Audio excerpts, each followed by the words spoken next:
Let's do it. Let's go tactical board here.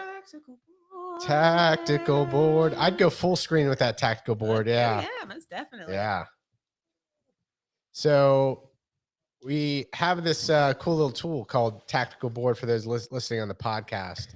And Dave is going to move some of our players around to show what he saw in the last two games. And we have, again, Diop in goal, Robinson, Purata, Gutman, and Lennon in the back, Sosa, Rossetto, Almada, Araujo, Wiley, and Chol on the field. Okay, I'm going to start with something that we've been talking about a lot, or 2 points that we've been talking about a lot, and I'm going to show you. So in this game against Nashville, Araujo was awful again, right? And there was a lot of people 3 times in the second half. He got the ball and he just made terrible passes. I mean, just awful passes. What happened was he got the ball right where he is on the tactical board here. He got it maybe a little bit out wide or whatever, but his first touch was inside onto his favorite left foot. Lennon was making the run around the back, and he tried to play the ball in behind over here to Lennon, and he basically couldn't execute it, and it got intercepted right here.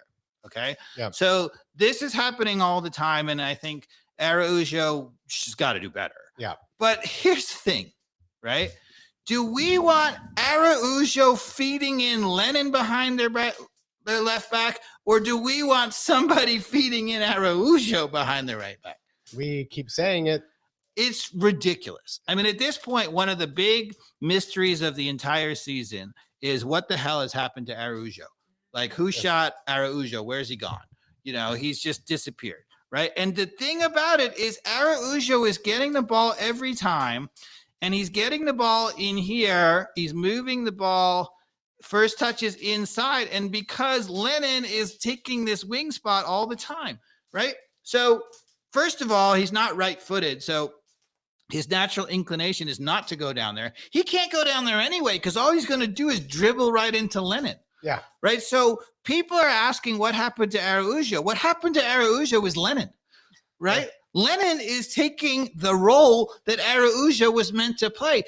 Araujo, newsflash, is never, ever, ever going to be good unless you're playing him in behind people. Yeah. What is he good at? He's big and he's fast, right? And he has good skills when he's on the ball there. He is not good in tight spaces, right? He is not the kind of guy. I mean, I think he would love to be that guy, but he's not that guy. He would love to be that. He thinks he is in his head, but he's great, to your point, when he can get the ball and look with 10 feet of space and say, "You're mine. I'm going to take you on," and push it past somebody. Right. And or, to your point, in this situation, if it's reversed, if Lennon can play him through, I mean, he's going to do some real damage. Yep. So that's problem number one. Yet we know for a fact, Dave, that is not changing. It is the whole right side of the field is designed for Lennon to be the focus. I agree, but I could fix it. Yeah, let's see. And I've already told you that, but I'm going to fix. First, I'm going to tell you all the problems, and then I'm going to fix it. Okay. So second problem, right? So Gutman was staying at home a lot. So when Lennon was flying up on the right side, he was not, which is good. Okay. But what's interesting is even though he was staying at home, he was kind of back here like this. And so they had a guy out wide out here, and Gutman wasn't going to mark this guy. They were asking Wiley to track that guy. Right? Right. So here's another problem. So if you're going to have 3 guys stay in the back like Gutman, they have to actually defend. Right? Gutman cannot be holding Purata's hand. Yeah. And maybe he's afraid of what Purata can't do, and Purata's not willing to challenge at midfield. We're going to get to that in a second. But you cannot ask Wiley as one of your front 3 to be marking in behind Gutman. Yeah. Because, again, Wiley wins the ball, and this happens sometimes, right? Wiley wins the ball in this one-on-one situation here, and Wiley's trying to play to Wiley. Yeah. Right? So here's his ball to Wiley. Oh. Yeah. No one up. Where is Wiley? Where's Wiley? Right, Wiley's Yeah. all the way back there. Wiley, as good as he is, and he's really good, Can't clone himself. he can't play a ball to himself 30 yards Yeah. and get there. Like it's never gonna happen. So that's problem number 2. Problem number 3 is where we got absolutely killed in the midfield of this game. I mean, we got annihilated in the center of the park, right? And here's why. So first of all, and I hate to say this, but if you're going to play Pineda's system, it has to be Sejdic. It cannot be Rossetto. Sejdic is actually made for his system, and I'll show you why. I'm not going to disagree from what I've seen when we're people have noticed that Sejdic, when Sejdic is playing, they do better. And here's why. So, because here's the problem. Rossetto actually moves too much. So Rossetto actually in this game was acting like an attacking midfield. So he was running a lot of times in here. Chol was here. Almada was here. You know, maybe we're playing down the lines in here. I'll move everybody up just so it's more realistic, right? Hold on 1 second. Yeah. Wiley was out here. Gutman was holding Parada's hand. Okay, so let's say it's like this. And here's my problem, right? So when we turn the ball over, so let's say this was one of Araujo's really bad passes again. He was trying to feed in Lennon. This happened, right? And so when this ball turned over, so Araujo was trying to play wide to Lennon, but he played it to their left back. Okay, Rossetto had made so many runs in here and Parata is so worried about their number 9, right? So Parata's actually only here. He's not up challenging. Sosa is aware of this. So Sosa is actually closer to Parata than what you think. Look what's happened here. Yeah. Just that gap. There is an enormous gap. And the number of times that they so easily played to here and got to run out was ridiculous. Okay. So there has to be several things that happen, right? So first of all, if you're going to play this system, you cannot play Rossetto because Rossetto actually moves too much. He makes runs forward, which you might say is great because that might be more dangerous, but he doesn't score, right? Yeah. So it's not actually helping us that much. Yeah, he had one shot from about 25 yards out, was struck well, but yeah. we know the stats on shooting from that distance. Right. And Rossetto is never going to score from there. So Sejdic never makes that run, right? Sejdic is this spot all the time, yes. Right? Okay. So at least that means, and Sejdic is not a good defender. He'll ticky-tack his way in there, but he won't just push up there. Right. Yeah. Right. The only time Sejdic ever gets into the box is if we're literally on the end line, right?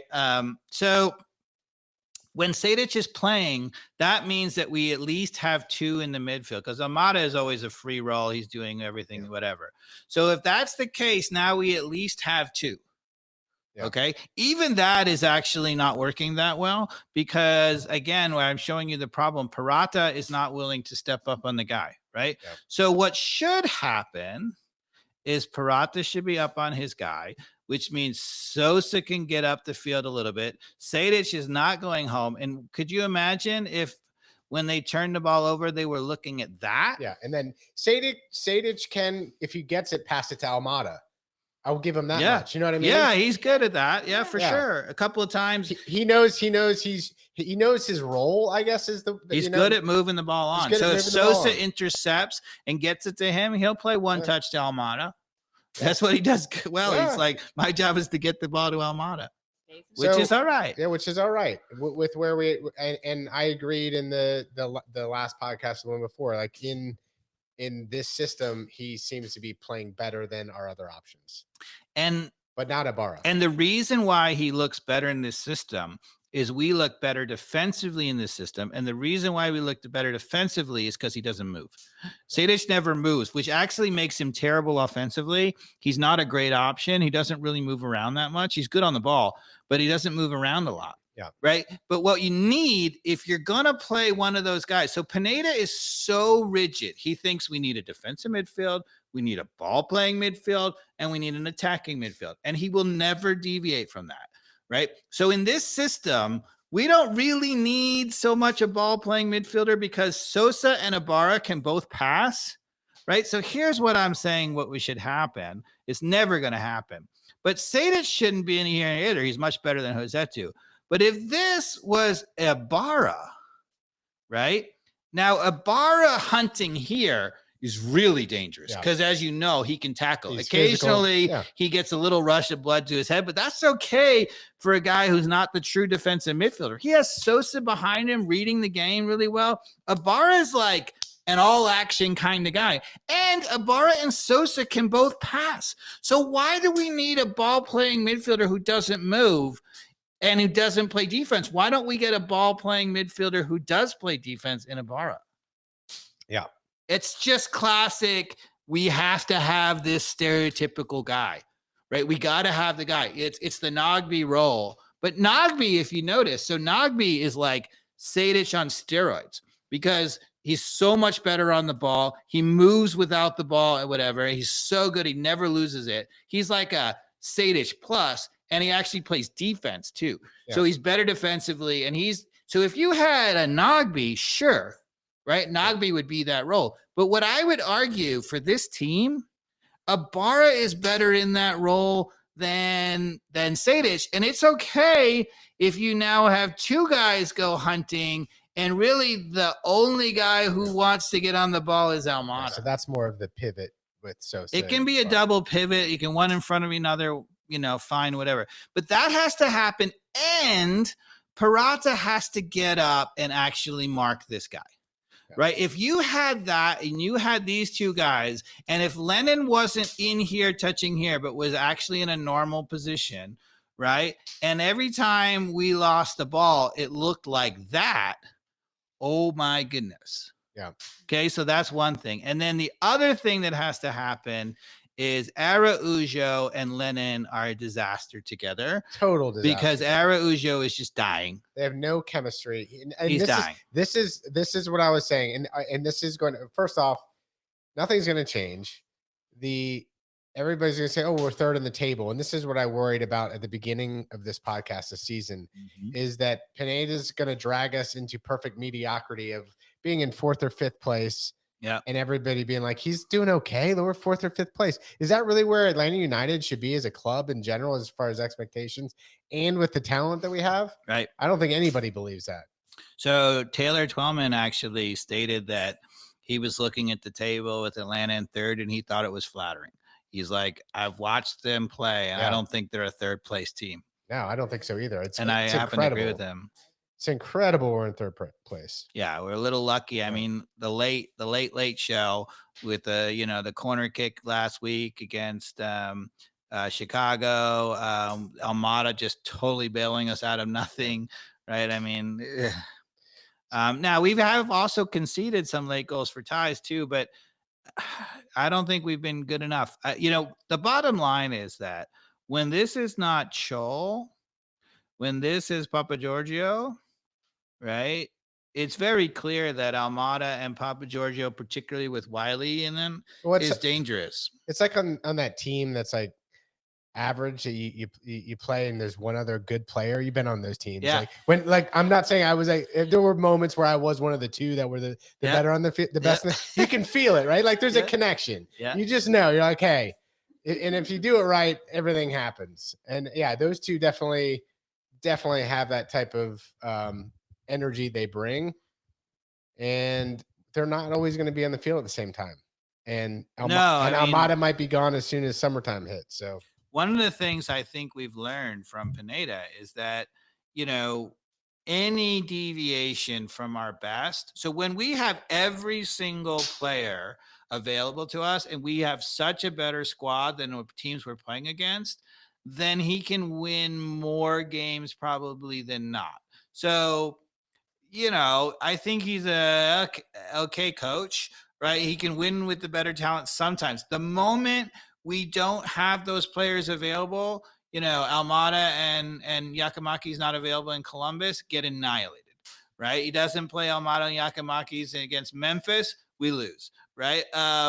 He has no answer for the team, the way in which, for example, during our title winning season, there were times when Almiron was out for like a month, Yeah. right? And we still, through Villalba and other players, we still managed to win games. Yeah. It wasn't quite as dynamic as when we had everybody, but we had an identity. We stuck to it and we won. This team will never win without the best players available. When the best players available, they will win some games, right? But they will not finish at the top, towards the top of the table. It's never going to happen. But are you saying that our talent isn't good enough in terms of depth, or the coaching doesn't know how to make the lower level talent on the roster perform a certain way? I think the coaching's not good enough. Yeah. If the coaching were better, we would do better when we had our full team, and we would also win sometimes when we didn't have our full team. Yeah. So now the other thing I was going to say, the obvious thing, is Araujo has to be here, right? And Wiley has to be here. Wiley is much better operating in tight spaces, right? Wiley is a little bit more two-footed, right? If Araujo is ever going to be saved at all, he has to be. And I think the chemistry between Wiley and Lennon will be better. And yes, Almada tends to drift out to that left side a little bit more for what I'm seeing. Yep. So yeah, I think that's a. I mean, Almada out here, he's done a wonderful job of playing in Wiley. Could you imagine if he playing in Araujo? And frankly, as much as Gutman can get up and bomb up the left, I think he's smart enough to look up and be like, "Oh, sweet! I don't have to make that run. I can pass it on to." He doesn't make that run that much. But the other thing that Gutman is about as good as I've ever seen is the underlap. He makes this run through here. Yeah. So if he makes this run through here and the defender can't go out to address, and he's got to, well, even if let's say Araujo has it, right? Like, he's got to stay honest. Yeah. Because then Araujo can cut in. Yes. Now he can run at him and he's history, right? Yeah. So that's where I love. Gutman is a natural player to play with Araujo because when he does go forward, he goes underlap a lot. Right? I love it. So this is the way we need to play. So Robinson and Purata need to be always aggressive, playing up the field, marking their guys, right? And they need to win the ball at midfield, right? We can't have Sosa bailing out Purata. What we need is, if the ball is out here or whatever on this side, then Purata is right with his guy. And Robinson is a little bit off, right? And Lennon actually has to play defense. And I feel like this starting lineup gives us depth, right? On the left, you got Etienne, who can come in for Araujo to give him a break. On the right, you either got Chol or Wolf if he starts to get in any sort of form. Yeah. To me, in this lineup, you have, Etienne coming late for either Wiley or Araujo. You have Wolf that can come in for either of those guys. You have Chol that can come in for Giacomakis. Sejdic can come on late, or, you can occasionally play, a moment where you have him instead of Ibarra or something. And then, then you can bring in Hernandez and push Lennon up even to Wiley. Yep. There's options there. Yep. This is the way we need to play. Right. And what killed us in this game, Rossetto was awful.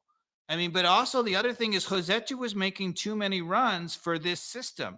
When he makes a run, so we'll go back to the original thing, right? So if it was Rossetto instead of Ibarra, and I'll show you how different it is. Take a mental picture of where it was, right? Because Purata is sagging, which means that Sosa can't be attacking. He's sitting like right in front of him here, right? Rossetto is making runs along with Almada, and suddenly, look at the whole midfield. And this is what happened. If you go back and watch the tape, right? Every time we turned the ball over, they had an easy outlet right into the center of the field. Yeah. We got killed in there. And people are looking at Sosa and saying, okay, Sosa he's not closing it down or whatever. There is no player on the planet who can win that 1v3 when you're also supposed to be helping your center back. Sosa is not Superman. He can't be helping here, getting up to challenge here. There's just no way.